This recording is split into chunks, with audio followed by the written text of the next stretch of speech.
All right, welcome. Episode 202 of the Pesky Report brought to you by Belly Up Sports. I'm Ed Hand, and today I'm joined by Brandon Brewer. Hey, hey.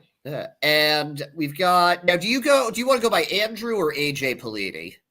Oh, it doesn't matter. Andrew's fine. AJ's cool. I mean, everyone calls me something different, so That's fair. Yeah, That's fair. whatever We you just guys. But AJ, Andrew, whatever you want to call him, was a part of the WooSox bullpen that was very impressive for 2022 and looked like he was going to be a part of the Red Sox bullpen plans for 2023. And the Rule 5 draft happened, and now he's on the 26-man roster for the Baltimore Orioles. How are you doing today, man? I'm good. I'm good. Thanks for having me. Yeah, no, we're really happy to have you here. This is one that I think we set up about 3 months before, and then the Rule 5 draft happened. So I think that's probably a good place to start. Well, actually, no. I got some questions from some Orioles fans that haven't really been acquainted with you yet. So could you, just for those guys that are listening, tell us a little bit about yourself and who you are as a person and as a pitcher? Yeah, so I mean, I'm a relief pitcher. I was drafted in 2018 by the Red Sox out of Seton Hall, a small school in New Jersey. And yeah, kind of just been going through the system with the Red Sox and, been going back and forth, starting relieving, and then kind of just ended up as a reliever role last year. And yeah, things kind of took off last year. So here I am on the Orioles now. So it's been weird, but it's a cool opportunity though. Yeah. Now, are you from Jersey originally? Yeah, I am. Cool. Where about? Morris County, so North Jersey, like kind of close to the city, but Okay. Yeah. No. 40 minutes.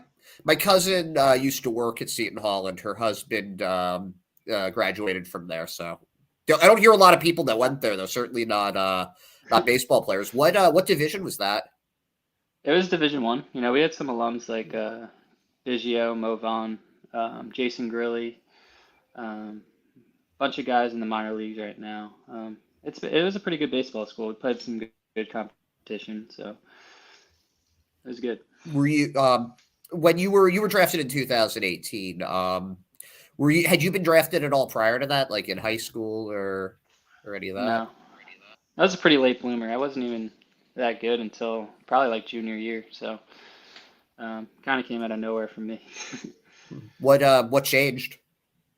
Just started getting in the weight room more and just getting stronger, and then just started to see my velo tick up.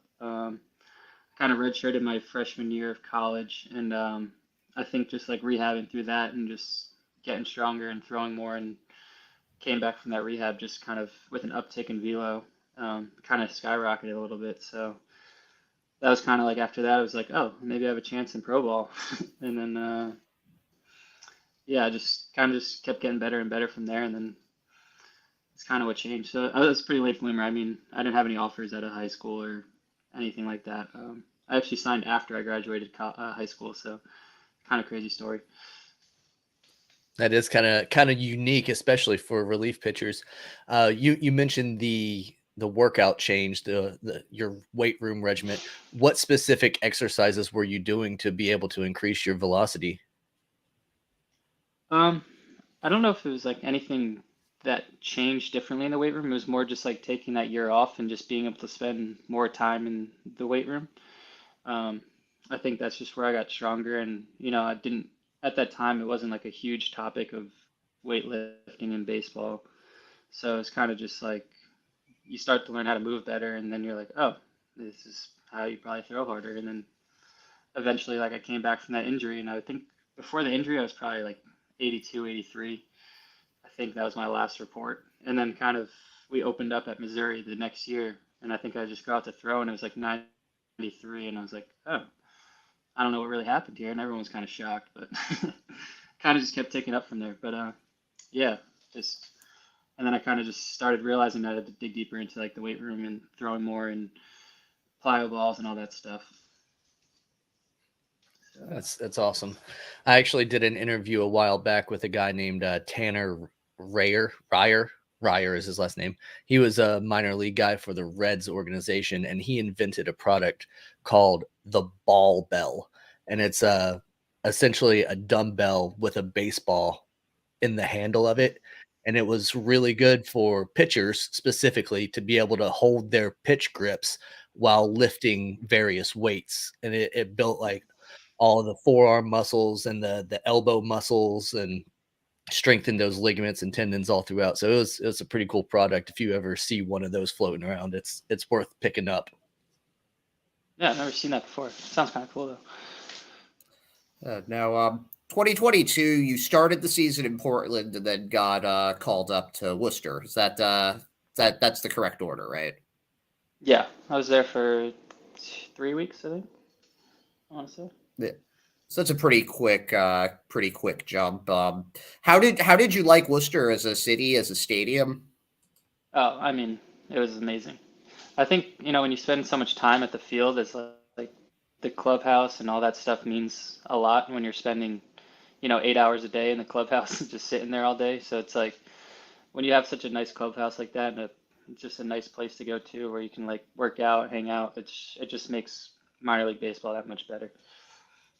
Yeah. Would you say it was nicer before or after Chris Sale? It was the same. I know he famously, or I guess infamously at this point, kind of did a number on a TV there in the clubhouse, but I hear he replaced it. He did. It was already broken, so it wasn't a big deal. Yeah, it was. See, that's not what the sports media guys ever told us. They never told us that it was already broken. It was already broken. So he actually saved. I'll leave names out. He saved a minor leaguer from spending that kind of money on a TV. So it was actually a good deed in the end. Well, good on Chris. Good on Chris. Yeah, what's the feel like when you have a player like that rehabbing with the team? Because it wasn't just, I mean, there were some other guys that were, up and down with the Red Sox all last year. It was not the best injury season. Do the vibes change a lot? I wouldn't say the vibes change a lot, but it's just awesome to have someone like that caliber in the clubhouse who you can talk to. And I mean, he's awesome. I mean, he takes his time to talk to every player, get to know every player. He's just awesome, and it's kind of crazy for a player of his caliber to just really blend in with one of the guys in the clubhouse. And I mean, even from when he rehabbed in Portland 2 years ago to last year, it's just like he always remembers everyone. He always helps everyone out, and he's always just like there to talk to people. So it's honestly really cool to see. I heard that he ordered food for the entire team, and he did this both years at AAA. Is that true? He orders the best food, yeah. And we got some new headphones too. Oh wow! So, yeah, so those are your sale headphones you got? Yeah, he got us some new Bose headphones, and I think he got them for almost every level. I mean, that's just the type of guy he is. So yeah, I mean, everyone's rocking around with the same headphones now. Yeah. That's awesome though. That's like I'm definitely, if I'm playing there and somebody comes in and buys me all this stuff, like that's my guy. But I mean, yeah, we just came in from a road trip one day and everyone had a pair in their locker and we're like, what the heck? And sure enough. What's the travel like for AAA compared to AA? Is it all kind of the same thing? Or does it get better with each level as you move up? The only difference with AAA is you fly to some places. So I think we flew to Norfolk and Jacksonville. So that's the only difference. There's no flying in AA and lower. But that was only the trips that was pretty far. But I think Worcester, that division has a pretty good travel schedule. There's nothing crazy. Yeah, no, I saw you guys play Durham, which I hadn't remembered, and I think Brendan, you saw them play because Brendan lives in Jacksonville, and I think you guys were down for the Jumbo Shrimp at one point, right? Yep. Yeah, I went that was to the first three or four of those games. Yeah, I think they opened up there.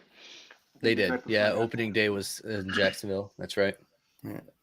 It was a good bullpen, and we got to see some of these guys come up to the majors last year. Caleb Orr, Zach Kelly, Franklin Germán got up a little bit. Edward Bizardo, who's your teammate again. No. All kind of that's like five pretty and yourself. I mean, that's a solid bullpen. Did you find that you guys kind of played off of each other a lot and were able to kind of like, were you close with the rest of the bullpen?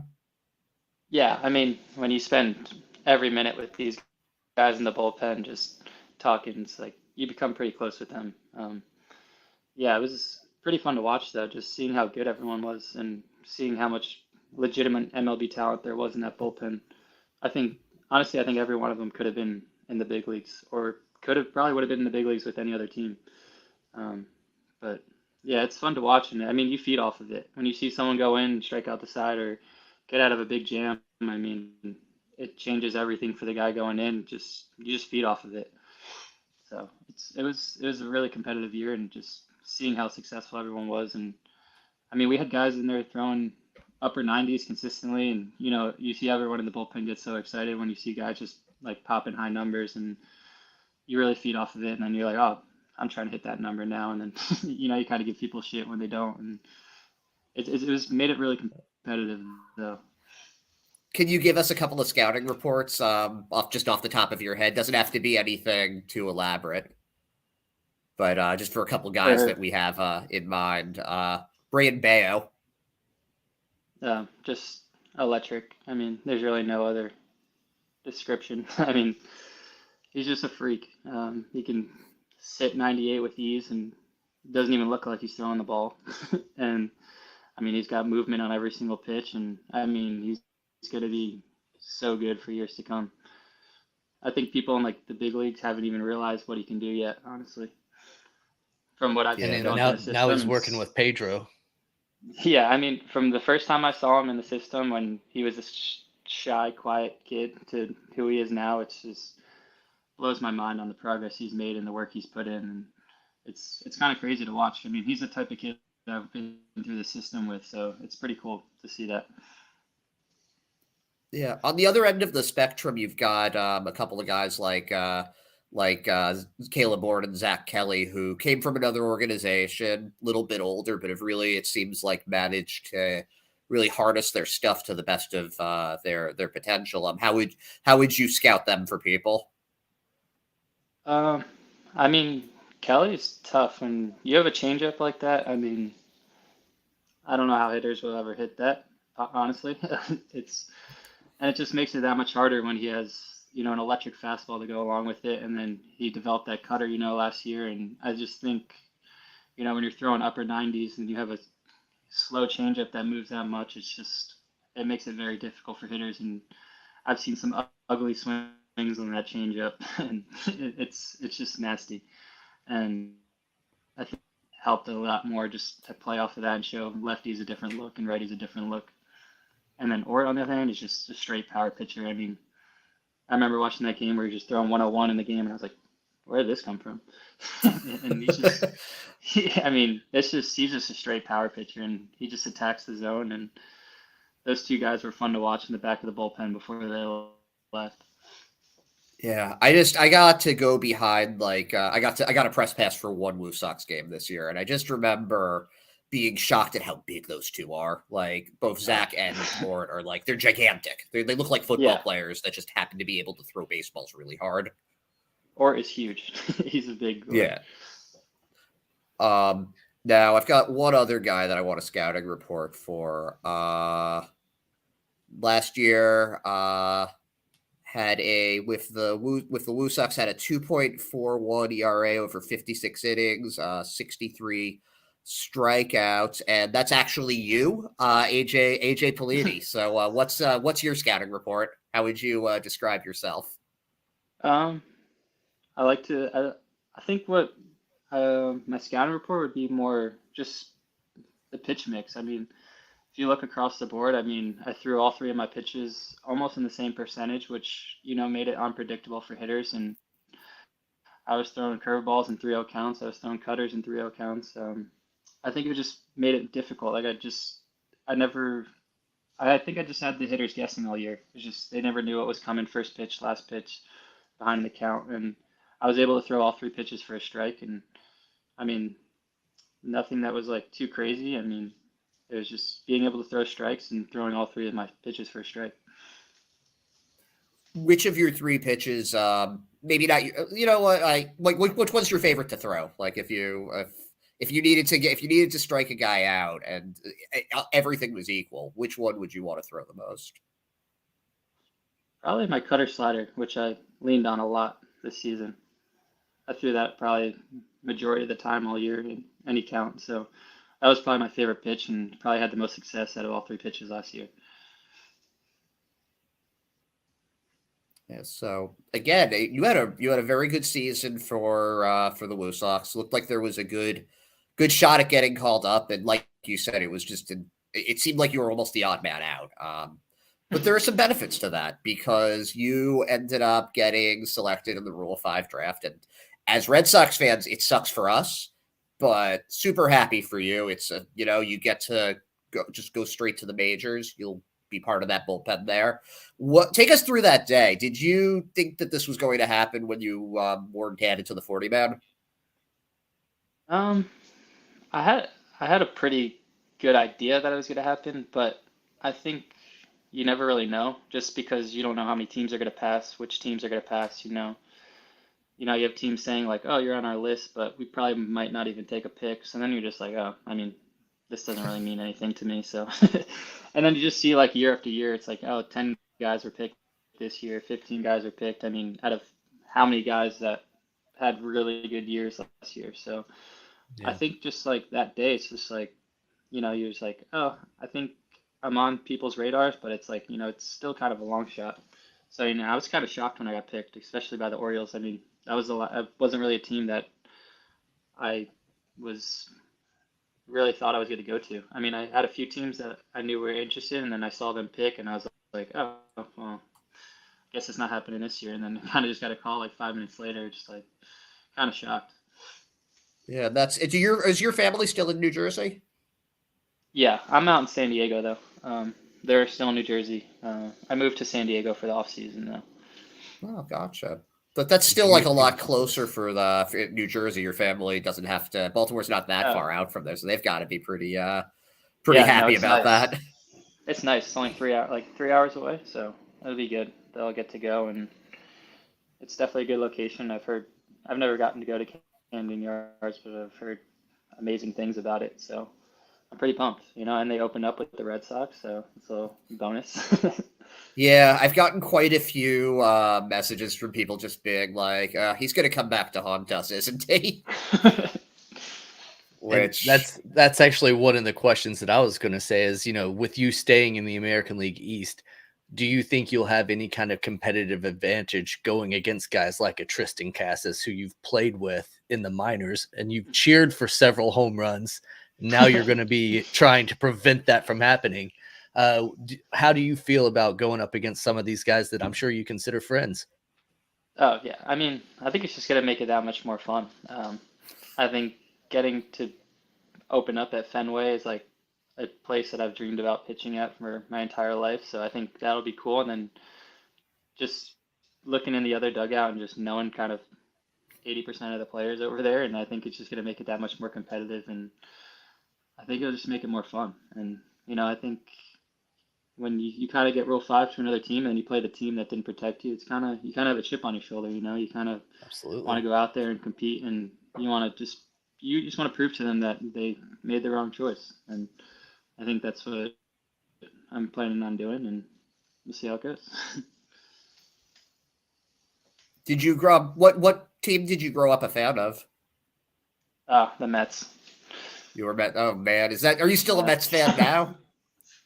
uh, yeah. I mean, it's a team I follow, but it kind of fell into watching more of the Red Sox games ever since I got drafted. But I mean, I like what I'm seeing now, though. Like with the moves they're making. I wish they kind of did this when I was growing up, but I think my family's from a good chunk of it is from Long Island, and my dad grew up a big Mets fan.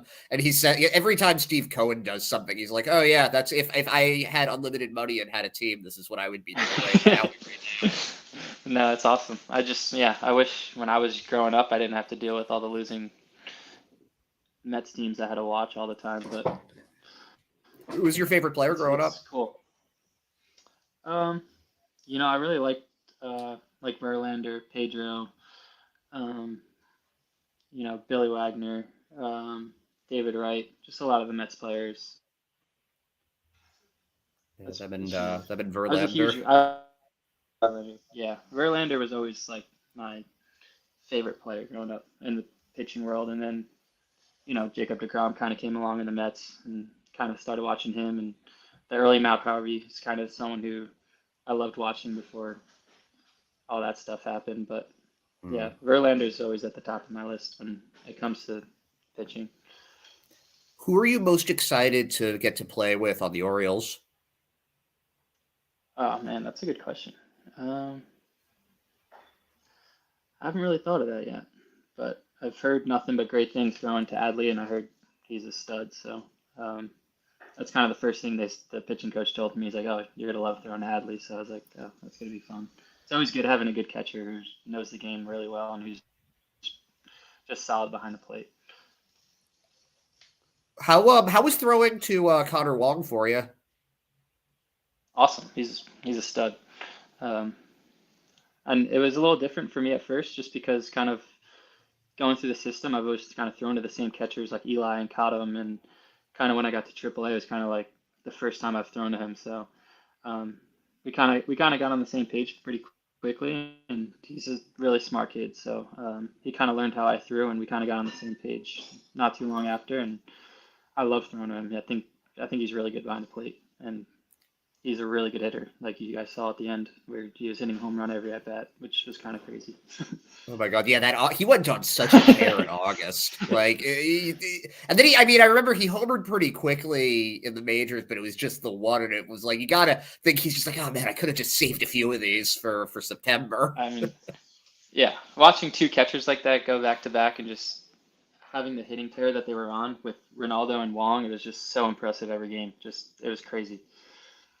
Yeah, that's got to be fun. And I like, gosh, the Worcester crowd is awesome. Like Oh yeah. that's the most fun I've ever had at a AAA game is getting to go see the WooSox.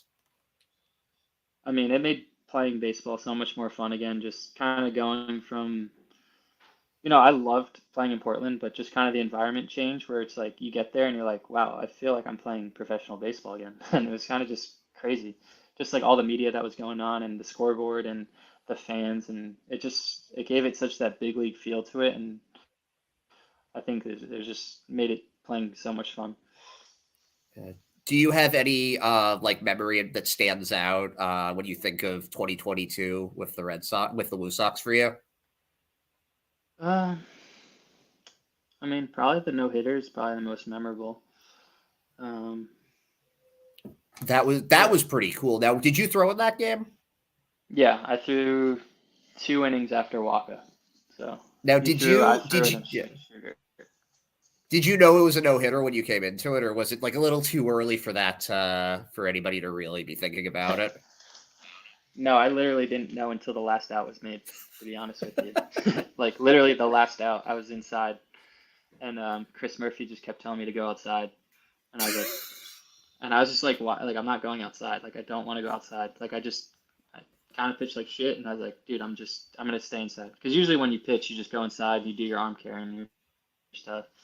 He's like, dude, just go outside. And I'm like, I'm not going out. And he's like, all right. And then next thing you know, it was a no hitter, and I was like, oh, wish I knew Oh, that's why you wanted that. me to do that. Yeah, I mean, I That's just like didn't even put it together. It's like it was one of probably my worst outings I had all year.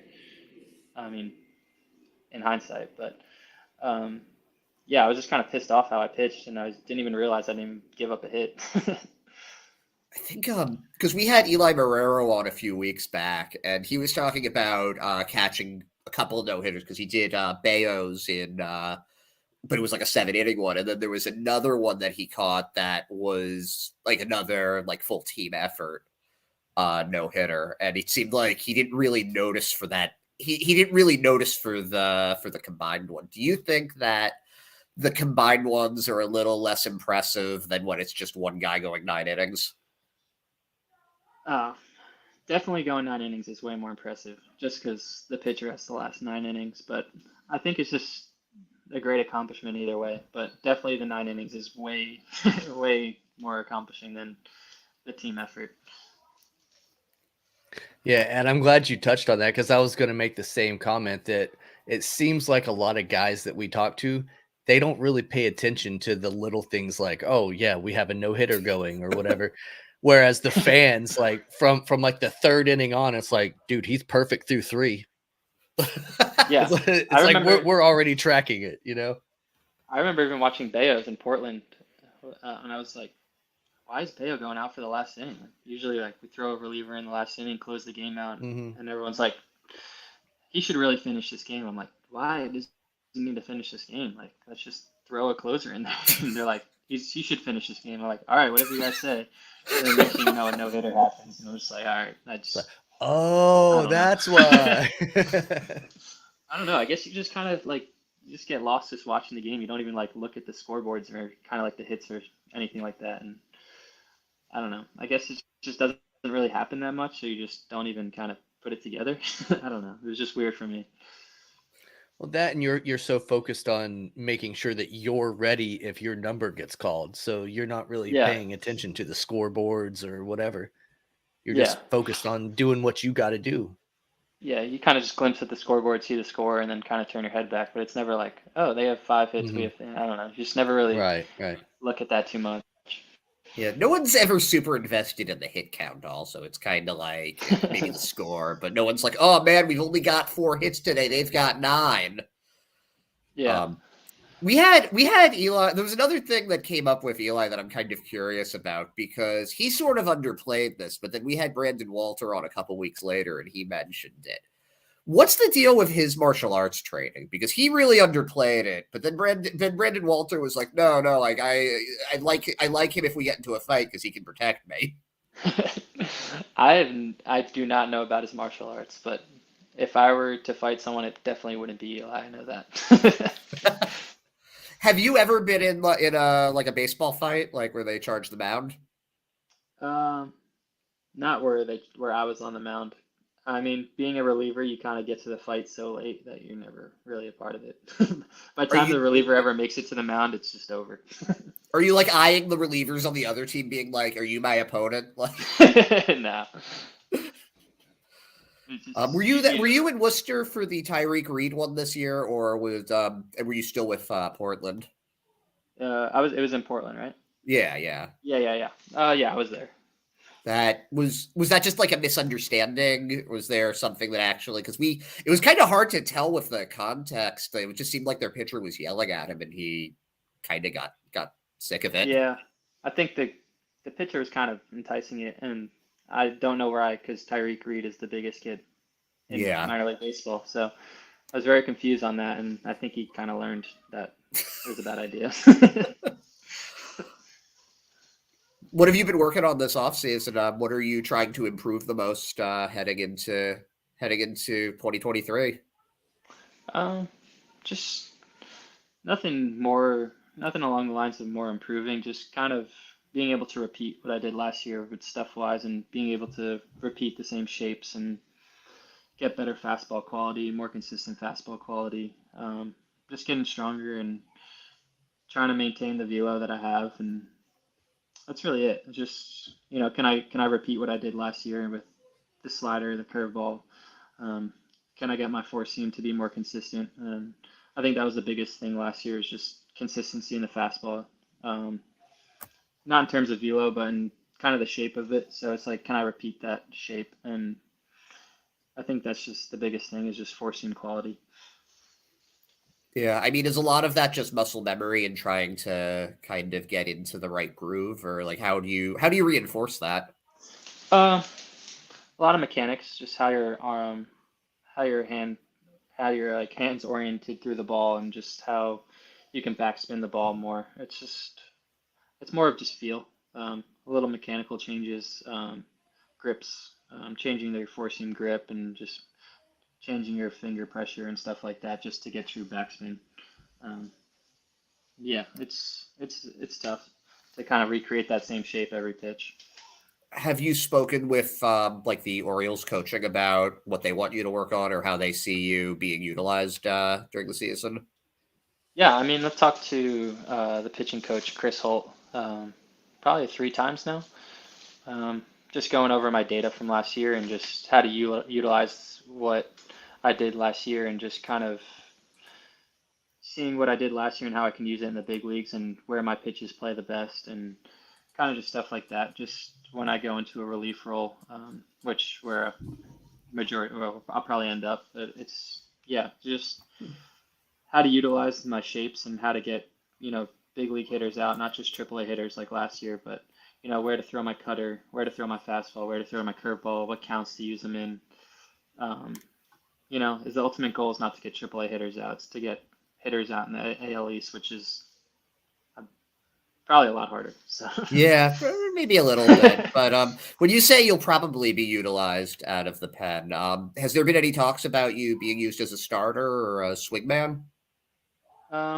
no, I think one thing that they kind of liked was the multi-inning use, and majority of the time I threw out of the pen last year was 2 innings. I mean, there was not that many times where I threw 1 inning, kind of not until the end where kind of Kelly and Ort kind of went up. But Yeah, you sort of majority became of the the de time, facto closer at that point. yeah. But I mean, before that, I was kind of the guy that threw 2 innings every time, and so I think I could be a good middle relief pitcher to start, where I can give them good 2, 3 innings. I mean, I have the starting experience, I have the long relief experience. I've done everything out of the pen, so um, What's yeah. been your favorite role out of the pen? Um, I love the back end. I mean, I love going out there for an inning and just letting it eat and just throwing hard and just I don't know, just unloading the tank for 1 inning. It's fun. It's funny because you seem like a very just like a calm, nice dude. When you're out on the mound, does your attitude change? Um, I'm still really calm, but I think like in my head I just get very competitive. I don't really show it, like not in like any emotions or talking to other players. I mean, I'm not that type of kid to like strike out the side and just like do something. Like I'll just walk off the mound. I mean, but I think in my head I get really competitive. That's why I kind of like the back ends. When the game's on the line, I like having that added pressure on me. I think that's kind of where I've thrown the best. When you've had like a rough outing or something, like like you're not gonna have your A stuff every game. It's gonna be tough sometimes. How do you bounce back from that? Um, Kind of just when you leave the field, just kind of let it go. I think that was something that I got pretty good at last year is being able to bounce back from pretty bad outings. I think prior years I would let it kind of sit with me and I would just be like, oh, I got to do extra today because of how bad I pitched, a week ago. And I think one thing I learned from that rough year in 2021 from being a starter was just kind of how to forget about those bad games and just when you leave the locker room, just be ready to go the next day and just kind of forget about it. And I think that kind of helped me this year. Is like I know I remember I had a rough week in one of the weeks in AAA, and I just remember after that I kind of just forgot about it, and then I went on a run with it was like I don't know 25 innings scoreless, and it was just because I was able to forget about that bad outing. I think in the past I could have let that week kind of just spiral, but yeah, it's just having a clear head when you come to the park every day and just forgetting about those bad outings. I think to kind of sum up what you were just saying, in the movie Bull Durham, Crash Davis says, sometimes you win, sometimes you lose, and sometimes it rains. That's how you have to kind of be as a baseball player is, sometimes you are going to have your stuff and you're going to go out there and you're going to dominate. Sometimes you're going to suck. Sometimes you get bailed out by the weather. Yeah, I mean, don't get me wrong. I get mad when I pitch bad, but it's I kind of leave it in the locker room, and once I leave that locker room, I just kind of forget about it. Yeah. Are you a big baseball movie guy? Not huge. I've seen them Yeah. all. But I couldn't quote them all. Do you have a favorite of them? Sandlot probably, definitely. That's a really good answer. Yeah, I think that was always a classic. yeah, for me it's Major League. I think just because watching that, I'm like, oh, I could see this being like a real team almost. Like just when you watch some of like how it's shot and everything. But no, Yeah. Sandlot like you could, if that's one of those movies that if it's on, I'll watch it. Yeah, always. What do you get into outside of baseball? Like what do you do for fun? Um, well, just being in San Diego for the first time, it's just been a lot of exploring. Um, just going to the beach a lot, walking around, seeing new cities. Yeah, I haven't really done anything like hobby wise, but it's just trying to explore, trying to get outside, and I'm finally in a place where I don't have to be stuck inside for the whole winter. So Gosh, yeah. it's just nice being outside all the time. Have you been to Balboa Park yet? I have not, no. I've only spent like a week in San Diego, but I remember that being really, really cool and just like a fun place to walk around. How Yeah, did you no. end up in San Diego? Well, my girlfriend's a travel nurse, so her contract was up. We were living in Rhode Island for the past 2 years, and we were like, let's just get out of this cold for a change. And so we ended up in San Diego somehow. I cannot imagine a place more different from Rhode Island than San Oh, Diego. I know. I mean, I love the East Coast. I mean, I'd pick the East Coast any day, Yeah, but born and raised. it's just I couldn't deal with being inside, and it's just nice to be outside and throwing and not having to be stuck inside throwing into a net all winter, just miserable. Yeah, no, it's not. It's just not the same, because I obviously very different. I do a lot of softball, but I can't bring myself to sign up for indoor softball. No, yeah. There's just something feels blasphemous about that. Yeah. No, it's funny because we play catch with, a few of minor leaguers and we'll be outside and it's like 65 degrees and they're like, "Oh, it's cold out here." I'm like, You guys don't realize how lucky you are to be out here every single Yeah, day like throwing." please just stop. Just stop. Yeah. When you were when you were growing up, how would you play in the winter? Literally just throwing to a net, an L That screen or sucks. something like that. Yeah, it was terrible. Did you play any other sports? I played football growing up, but it was just mainly baseball. I think I kind of I took baseball full on. I think sophomore year of high school. That was kind of where I was like, okay, I want to start this and be serious about this. And luckily I picked that. Were you always a pitcher? Yeah. I played a little bit of infield, but I just was never a good hitter. I could get into a ball sometimes, but once I got to like, senior year of high school, I just knew pitching was the only thing I was good at.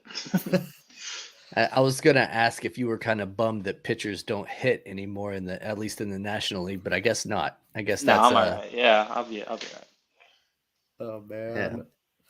So Oh, some guys really like to go and swing the stick.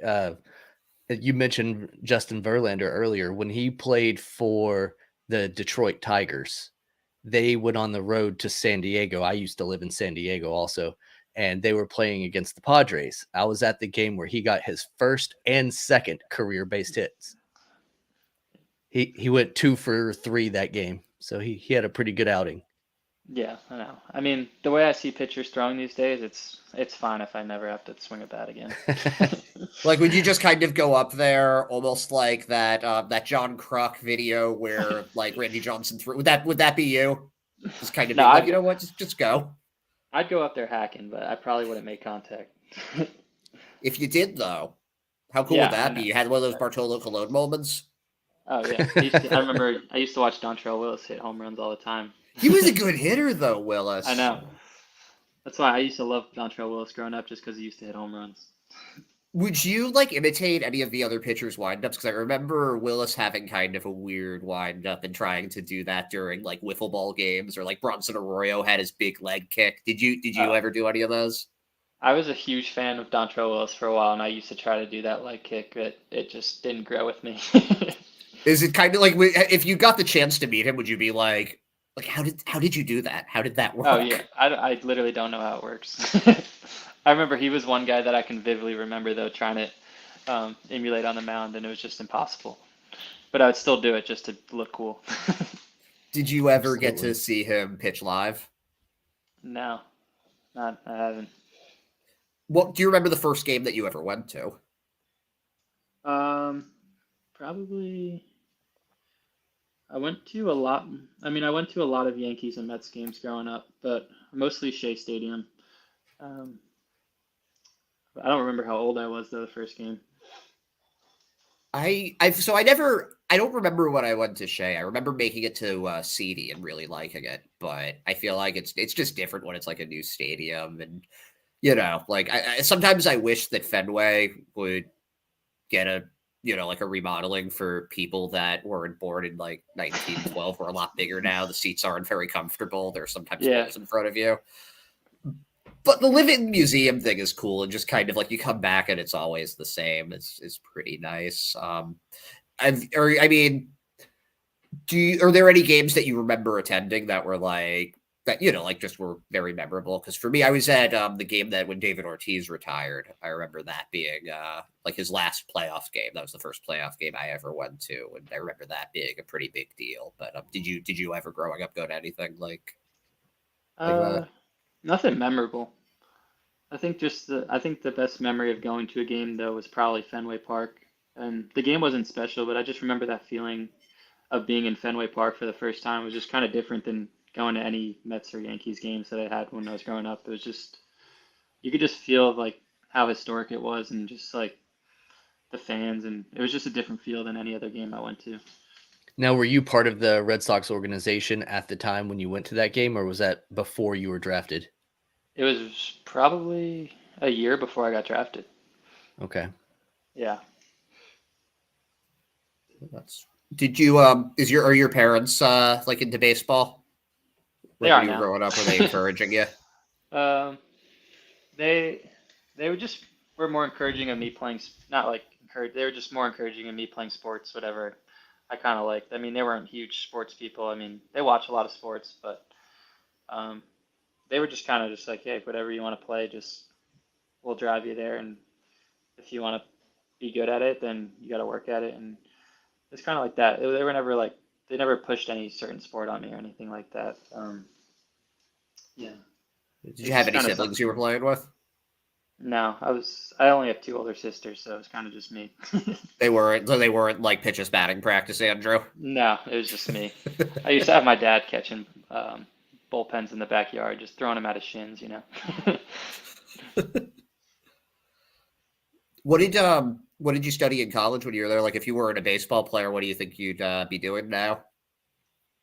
I don't know what I'd be doing, but I got two degrees. I got a degree in management and a degree in marketing. So, Oh wow. Like a double yeah, major, or they like separate degrees? it was a double major. Yeah, Oh wow. So, something business related. yeah, probably some business, probably something in the sports world, in the business side though.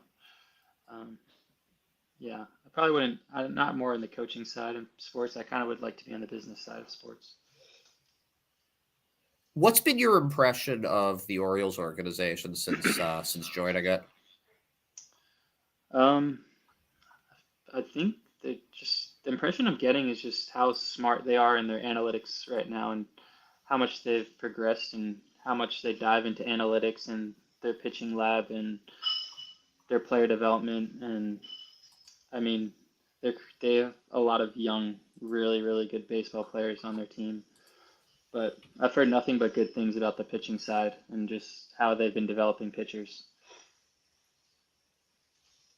Is it different? Have you seen like anything? Is there a Red Sox pitching lab? Because everybody talks about the Rays pitching lab and this and that. What's it like for the Red Sox?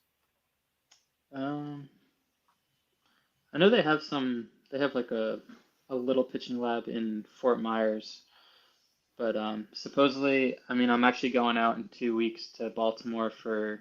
They built like a little off-site, like legit pitching lab Oh, right next to the cool. stadium. So I haven't really gotten to see it yet, but I've heard it's pretty wild.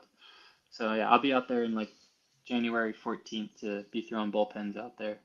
That's awesome. It's almost like you get to play with all of these new toys. Yeah. No, yeah, I heard it's pretty legit. That's interesting, especially with like the analytics of baseball and how it's all going towards that. Like, why not invest in the science behind all this and come up with these labs, hit labs, pitching labs, or whatever? And we're talking multi-million-dollar organizations why not make that kind of investment? It's smart. Yeah, no, I think a lot of the teams are starting to have it, but I Hmm. think it's more of just like what team can apply it to player development. I think that's probably the hardest part of it. It's like you can have all this stuff and you can pay for all this stuff, but it's like how are you going to apply it to the player development side and how are you going to use Yeah. it? I got to be honest, when I heard pitching lab, and I've been hearing it for a while, I didn't think it was literally a pitching lab. I sort of thought it was like a metaphor or something like that. So hearing that there's an actual physical place that people go Yeah, to, this is kind of mind-blowing for me. yeah. It's just like the assessments where you kind of just hook up to all the sensors and stuff, and you have all the video and all the feedback to tell you where you're deficient at and what you need to work on and just all that kind of stuff. Do you like watching the video of yourself? Or is it just kind of, do you find it kind of like a little, like you're overthinking it? Um, I do a lot in the off season. I watch a lot of video in the off season just during my bullpens and stuff, just where I'm trying to get my mechanics back. In season, I don't watch too much. I don't dive deep into that stuff, especially when I'm like throwing well. I don't want to like get all this stuff in my head and just kind of throw myself off. But when it's the off season, I think that's a good time to kind of dig deep into what you need to work on and just look for anything you need to work on. Other than baseball stuff, what do you like to watch? Like, are you an Office guy, or do you watch other shows, like more serious shows, or what kind of things interest you? Uh, I mean, TV shows. I'm a comedy guy. I love The Office. I love all those sitcoms. I thought you would be. Yeah, no, I love that. I can watch The Office all the time. Um, I think me and Frank kind of overdid The Office though, and during the season. Oh yeah, you guys were Yeah, just did you just end up burning it out, or what happened there? it was just always on. It's just one of those shows that you just come home from the game, you turn on the TV, and it's just always on. It's just a reliable show to always have on. You'd flip through the channels for an hour, and then you're like, all right, let's just watch The Office. Absolutely. Or scroll through, your Netflix account or whatever, and it's like Yeah, there's nothing on here. All right, throw on The Office. yeah. When No, you you always say just open it up. Frank, do you mean Franklin Herman? Yeah, that was my roommate on the road What for. was it like living sharing a room with him? Oh, he's funny. I mean, you can't really describe Frank. You just have to meet him. I remember when we had Zach on, Zach Kelly, he was telling us that whoever like the newest person up from Portland would be the person that has to carry the equipment in. Yeah, And he really liked Herman doing it because he would give everybody snacks. yeah. No, Frank would load the bag up with snacks. He was definitely. I actually had to take when he got called up. I had to keep the bag for 2 weeks just because we weren't sure if Frank would remember the bag, though. It's kind of who Frank is. I had to ease him in. We had to ease him into AAA, so I had the bag for 2 weeks, and then I think after that he took pride in it and he started throwing a bunch of snacks in there. What's your top snack? Like your top game time snack? Game time snack, probably peanut butter and jelly. I'm Solid not a big, choice. yeah, not a big snacker during the game. I kind of just have the meals that they provide, and then if I need something, I'll go for the peanut butter and jelly. Now, did you watch Frank at all when he was in the majors? Did you see Yeah, any of? Because it looked like he was throwing pretty hard. Like he was hitting 100 a lot of the time there, but he got and a lot of people get hit when they first get called up. But did you notice anything that was off with him? no, I think it's just more him getting adjusted to the big league level. I mean, his stuff didn't look any different than AAA, and I think his fastball is still explosive, but I think it's just a huge jump. And I think we're starting to see like the bigger jump between AAA and the big leagues, and as I think it's the biggest jump it's been in a long time, where you see Yeah, this I huge gap. I would definitely agree with you on that. I can't imagine the COVID season helped for you guys, like Yeah, when you're no, in mid development. That's a there's good point. definitely a bigger gap than I've seen in the past, but I think for him it's just getting adjusted. Um, I mean, his stuff's electric. Yeah, like there were games that I saw in Worcester when I swear he threw the same fastball every. It was a 97 mile an hour fastball every pitch. it didn't matter. No, but like they knew it was coming and they couldn't hit it. Like I don't know if there's just this like late movement on the pitch or what it is, but that is he electric is the right word for it. And if you haven't seen him pitch in Worcester yet, don't.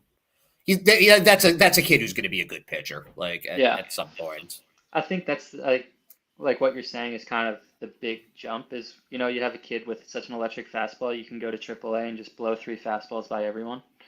And that's exactly what he was doing. He was just blowing fastballs by everyone. And I think just once you get to the big leagues, you got to kind of change your approach a little bit. You can't, those guys hit 105-mile-an-hour fastballs like it's nothing. So I think, you just being in AAA and just being able to dominate with just one pitch, it just made it difficult when you got to the big leagues and you're like, oh, maybe I need to make some more sliders and stuff like that. So with that in mind, actually, if you could take any of the relievers from Worcester last year, if you could take one pitch from any of them and add them to your own arsenal, what would it be? Oof. You get to keep your other pitches also, but except for whichever one you take. So if it's somebody else's fastball, they replace your fastball. So if I could take one person's pitch, Zach Kelly's changeup. Yeah, that's nasty. We all got to see that. It was nasty. He looked unhittable at points with that thing. One, I don't have a changeup, so you add that changeup to my arsenal that I have now. We could have. You're a starter then. You have 4 pitches then. That's 4 big league pitches. Yeah, you're a starter. You give me his changeup, I might be one of the best pitchers in the big leagues. So let's get to that pitch lab. Start dialing up some changeups. I could work on that video of Zach Kelly. Yeah, I could work on that pitch for 3 years, and it's a special pitch. Similar note: any baseball player, past or present, that you could strike out, who would it be? Oof. It would have to be Barry Bonds. Yeah, that's a good answer. How about present day though? Present day? Probably go Mike Trout. You got to go with the best of the best at the time, Yeah. There you go. Do you look at Trout also as like another Jersey kid, and do you feel like a kindredness to him? No, but it's good that he is from New Jersey. I think it's funny. You get a lot of shit when you're like, oh, no one's good from New Jersey. Like, people kind of talk about that, and then you're like, oh, Mike Trout's from New Jersey, and then they're kind of like, oh yeah, well.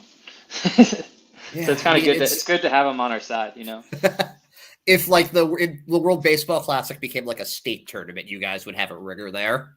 It's like Little League World Series, but with big leaguers. No, definitely. That would be amazing. Actually, it helps spread out a lot. That Jersey big league cred. Yeah. So I got one more question for you, Brandon. You are absolutely free to end with yours if you've got any. But I always ask this is my last question. Do you have any pets? No, I do not. Did you grow up with any, or just not a pet guy? I am a pet guy, but I just never grew up with any. And then plus being in minor league baseball, traveling all the time, it's kind of tough. No, that's fair. If you could have any pet though, if like say like somebody else takes care of it for you, like what would it be? A dog. Any particular kind? I'm a big dog person, so that's a big part of why I'm asking. I'm not sure. Probably just like a golden retriever. Solid choice. Ed's a big pet person in general. Eli Marrero revealed to us that they had a pet pig, and Ed almost freaked out about it. So I've been it's because Eli said that he would help me prepare a PowerPoint presentation to convince my fiance to let me get a pet pig. Yeah, that's my dream. It went way off the rails. Last couple questions that I have. What number will you be wearing for the Baltimore Orioles this year, if you've been assigned or chosen one yet? Oh, I have no idea. No idea yet. Any preference? 22 is usually like my favorite number in the sports. So, that would be a good number to have. That would be a good number. I don't see anybody on the Orioles wearing number 22 at the moment, so it is available. That would be nice. And if you are the closer at some point in your career, what would be your closer entrance song? Oh man, might be one of the toughest questions. I don't even have a walkout yet, so I don't even know. But it would definitely be something cool. I mean, I don't know if you guys saw like Orts and Wooster. I mean, something like that would just be really cool. Those pretty good. That closer. I mean, I have guys who never say I play for Wooster, like, dude, that closer's walkout is so cool, and I'm like, yeah, I know. It makes everyone so hyped. So anything that just gets people hyped like that I would take. Yeah, like Timmy Trumpet in for the Mets. Yeah. That got a lot of people hyped too. Yeah. I always said that if I got to choose a walkout song for anything, I would pick "Calm Like a Bomb" by Rage Against the Machine. I just always think that that's a cool song, but I don't know. Yeah. It's a tough choice. We'll have to check in. If we start hearing whispers that you're getting made the closer for the Orioles, we're gonna have to check in to find out for an update, because at that point you got to pick something. Oh no, yeah, you have to. Oh man, you can't just say play whatever you want to play. It'll be okay. No, that's what I usually do every year too. So yeah, you can't do that. At some point, you're just gonna have somebody pick like the Titanic theme or something for you, and that's actually, that would be hilarious as a closer song, but probably not ideal. I think like just in minor league baseball, it's like they always tell you to pick your walkout song, but it's like as a reliever, it's a hit or miss if they even play it. They'll either play it or they'll start talking during it, and then they'll play the last 2 seconds before the ball is thrown down to second base. So I just got to the point where I was like, I don't even care.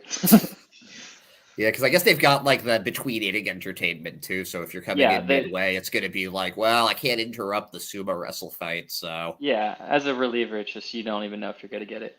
They'll like play it with the last 2 seconds as the ball is being thrown down to second. And it's just like, okay, there's no point in that. So I've never really thought about it. So I might have to start thinking now. it's going to be your homework project for the entire 2023 season. Yeah, seriously. Oh, man, but no, this was great, man. Thank you so much for coming on. No, thanks for having me. You're not on the Red Sox anymore, but still going to be rooting for you, except for those games when you're but when you're playing the Red Sox. But no, just happy. I'm really happy for you getting the opportunity. You earned it. And still root for him to do well. We just hope that he's coming in with from behind. Yeah, or you can strike out the side and then they just get to the guy behind you. That's fine too. Yeah, that's fine too. That's fun.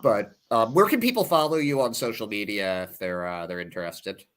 My Instagram is AJ_Politi. That's usually the only social media. I think I use Twitter too, but I think it's AJP6.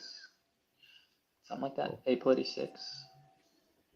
Awesome. Well, we appreciate it, and best of luck in 2023. And yeah, we'll be in touch, man. No, thanks for having me. See y'all next time.